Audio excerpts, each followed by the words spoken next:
Mon billet de la semaine dernière a fait réagir. Des réactions respectueuses et portant sur le fond, tandis que d'autres ont plutôt atteint le fond du baril en termes d'insultes et de procès d'intention. Je laisserai donc de côté ces dernières qui ne méritent pas la moindre attention, si ce n'est que pour dire que dans l'optique de séduire des gens à une cause politique, il est stratégiquement contre-productif d'insulter ses interlocuteurs. Ces derniers marquent donc stupidement dans leur propre filet. Donc, à quoi consistent les premières critiques? Principalement que le projet de pays dépasse la dichotomie gauche-droite et que toutes les questions qui portent sur le rôle de l'individu, sa place dans la société, la nature de l'intervention de l'État, etc., seront débattues une fois la souveraineté réalisée. J'accepte avec joie cette critique comme allant de soi. Voici ce qui devrait effectivement être le cas. Or, le problème, ça ne sera pas le cas du tout. Pourquoi? Et c'est là où il faut distinguer le souhaitable de la réalité.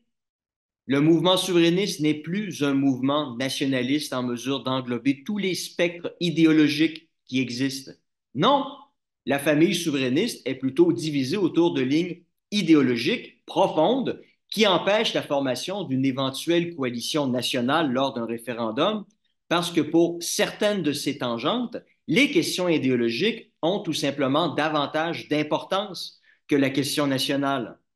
Donc, en d'autres termes, ces derniers subordonnent le pays à des considérations idéologiques. Et c'est ici clairement le cas de Québec solidaire, dont la simple lecture de leur programme politique permettra d'illustrer. Ceux qui s'en donneront la peine réaliseront que pour eux, la souveraineté n'est pas une fin en soi, mais plutôt un moyen de réaliser un projet idéologique. Ils affirment donc à ce sujet, et je cite, la souveraineté est un moyen de fournir au Québec les outils nécessaires pour réaliser son projet de société et s'épanouir pleinement comme peuple. Leur objectif ne saurait être plus clair. La souveraineté est considérée comme un moyen et non comme une fin. Ce qui veut dire qu'en l'absence d'un projet permettant de satisfaire certains principes, le parti ne serait pas membre d'une coalition en faveur de la souveraineté. Voilà la conséquence de voir la souveraineté comme un moyen et non comme une fin. Comme ils le disent, la souveraineté est un moyen pour effectuer, et je cite encore une fois leur programme, une transformation profonde du Québec. Une transformation de quelle nature? Qui est essentiellement d'extrême gauche. C'est dans l'ADN de Québec solidaire et personne ne peut le nier. Et cette transformation ne s'effectuera pas après le référendum, mais plutôt avant. Car pour Québec solidaire, et encore une fois, ils sont très clairs là-dessus, tout projet référendaire serait précédé d'une assemblée constituante citoyenne dont le but serait de rédiger le projet de constitution d'un Québec souverain.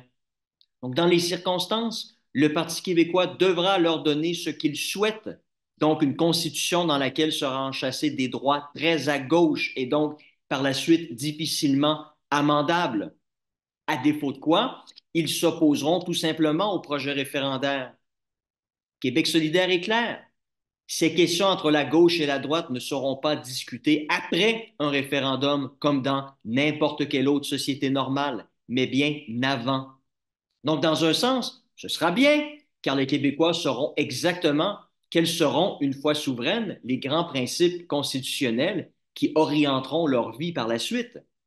Mais dans un cas comme dans l'autre, c'est une stratégie perdante, car le refus de se plier à leurs demandes revient à perdre 10 à 15 de oui potentiel. Et leur donner ce qu'ils souhaitent, c'est aussi perdre le même pourcentage de voix de la part d'individus qui ne voudront pas, et je cite encore, que l'intérêt de la collectivité prime sur n'importe quel autre intérêt, dont les intérêts individuels. Bref, que la liberté collective du peuple québécois mène à leur asservissement individuel. D'où la raison pour laquelle faire des beaux yeux à QS comme si ses membres étaient des alliés potentiels, est la pire des stratégies.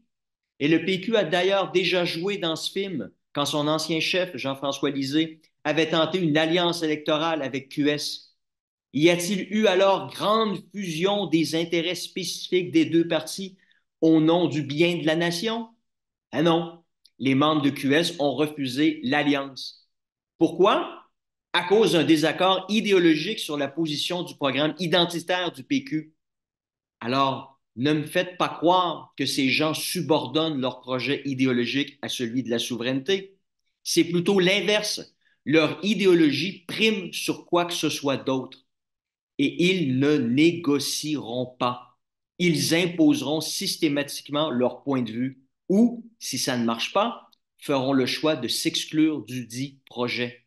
Bref, des maîtres chanteurs. Je le dis et je le répète, il est impossible de négocier avec des idéologues pour qui la négociation signifie tout avoir sans rien donner en retour. La pureté de leur projet idéologique prime sur toute autre cause. Et il va bien falloir le reconnaître un jour. QS est le pire ennemi du Parti québécois.